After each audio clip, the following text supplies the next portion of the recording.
Hey friends, it's Jenny. I want to talk a little bit about COVID and how it is affecting construction world here a year and a half into this situation. So what are we seeing in the marketplace?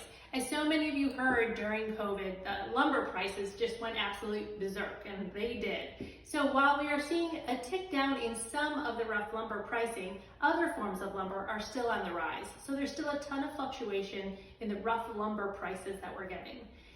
Wood, as it relates to cabinetry and flooring, now we're seeing a little bit of an increase in those as well, which makes sense. The biggest issue that we're really having though is availability, ship time, lead time, and getting materials to your project when you need them.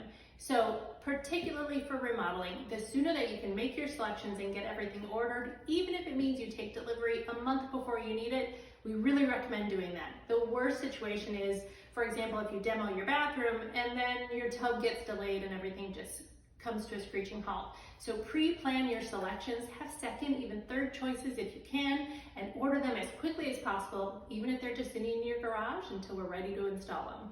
So that's the best advice I can give you for right now. Pre-plan your selections. See you next time. Bye-bye.